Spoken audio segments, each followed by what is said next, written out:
Hi friends, welcome back to sports dictator channel. IPL 2024లో Sunrisers హైదరాబాద్కు ఉన్నటువంటి tension అంటే ఏ ప్లేయర్స్ బాగా ఆడరు అని డౌట్ ఉంది అండ్ వాళ్ళు ఆడతారా లేదా అని డౌట్ ఉంది అనే వీడియో నిన్న మనం చేసాం.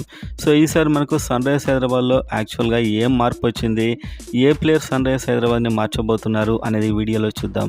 సో ఈసారి కొత్తగా వచ్చిన ప్లేయర్స్లో ఎవరు సన్ రైజర్స్ హైదరాబాద్ మొత్తం లక్ను మార్చేస్తారో కామెంట్ చేయండి, వీడియోని లైక్ చేయండి అండ్ సబ్స్క్రైబ్ చేసుకోండి ఎర్లీ అప్డేట్ కోసం. సో మనం చూసినట్లయితే ఈసారి ఖచ్చితంగా వనిందు హాసరంగా ఒక స్టార్ స్పిన్నర్, ఒక మిస్టరీ స్పిన్నర్, ఇతడైతే ఛాన్స్ వస్తే ఎస్ఆర్హెచ్ లక్ని ఇతడు మార్చేసే అవకాశాలు ఎక్కువగా ఉన్నాయి. అండ్ ఇంకొక ప్లేయర్ ప్యాట్ కమిన్స్.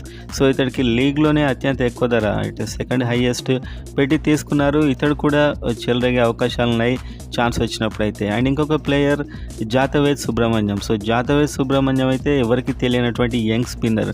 సో ఇతడు ఒక మంచి మిస్టరీ స్పిన్నర్, ఇతడికి ఛాన్స్ ఇస్తారు ఎందుకంటే డానియల్ వెటోరీ కోచింగ్ అలా ఉంటుంది. మొత్తానికి T20 స్పెషలిస్ట్ కోచ్ అతడు. సో ఈసారి ఇతను ఖచ్చితంగా ఛాన్స్ వచ్చే అవకాశం ఉంది ఎందుకంటే ఇతను లోకల్ ప్లేయర్ కేటగిరీలోనే ఆడతాడు.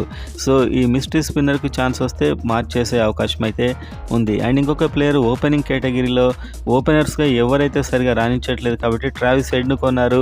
సో ఇతడు కూడా ఏమైనా సన్ రైజర్స్ హైదరాబాద్ లక్ మార్చే అవకాశాలు ఉన్నాయి. అండ్ ఇంకా మీరు చూసినట్లయితే జయదేవ్ ఉనాడ్కర్ అండ్ అదేవిధంగా ఆకాష్ మొదలైన ప్లేయర్స్ అయితే కొత్త వాళ్ళు ఉన్నారు.